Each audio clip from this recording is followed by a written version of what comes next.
prime d'activité, défiscalisation des heures supplémentaires, baisse de la CSG pour certains retraités, annulation de la hausse de la taxe carbone, prime exceptionnelle défiscalisée, le chèque des mesures d'urgence s'élève à environ 10,5 milliards d'euros, auxquels s'ajoutent les décisions prises déjà plus en avant, pour 1,5 milliard.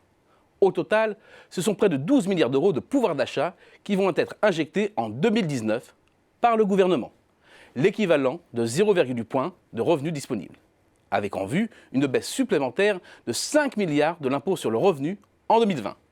De quoi doper la consommation, voire l'investissement des ménages, donc la croissance. Sur le papier, la partition est parfaitement réglée. Mais deux séries d'obstacles pourraient rapidement faire déchanter. Il y a d'abord la mauvaise surprise du début de l'année, le prix du pétrole. Alors qu'il était anticipé comme devant évoluer sous sa moyenne de 2018, soit en dessous de 71 $ le baril, il fluctue depuis avril dernier à proximité de ce seuil. Comme cela s'ajoute à l'affaiblissement de l'euro face au billet vert, à la pompe et à la cuve, c'est la double peine.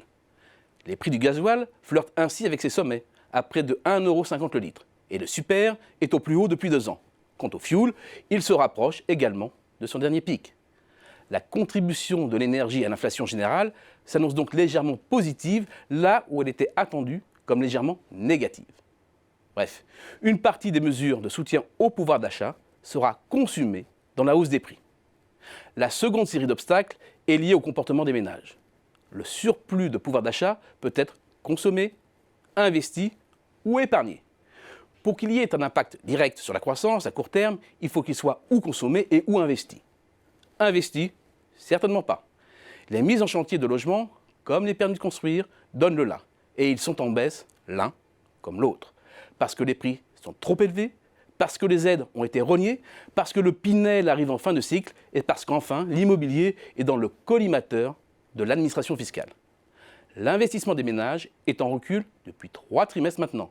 Un recul qui s'amplifie et qui va perdurer tout au long de l'année. Reste la consommation. A priori, 2019 a bien commencé avec des dépenses des ménages en hausse de 0,4 % en volume au premier trimestre. Après la panne de la fin 2018, conséquence en partie de la crise des Gilets jaunes, la machine semble relancer. Mais ce chiffre est en fait doublement très décevant. D'abord, après un zéro pointé ou presque au 4e trimestre 2018, le rattrapage reste très limité. Et lissé sur 2 trimestres, la hausse ressort à 0,2 % seulement au moment même où l'impulsion sur le pouvoir d'achat est la plus forte. En d'autres termes, il y a eu des fuites et une part importante du surplus de revenus a pris la direction des ménages. La collecte nette du livret A et du livret de développement durable et solidaire, ex-Codévi, a quasiment atteint la barre des 10 milliards d'euros sur les 3 premiers mois de l'année, en hausse de 31 % par rapport à la même période de 2018. Il faut remonter en 2009, année de la généralisation de la distribution du livret A dans les banques, pour trouver un tel afflux d'épargne. Seconde déception, le déroulement même du trimestre.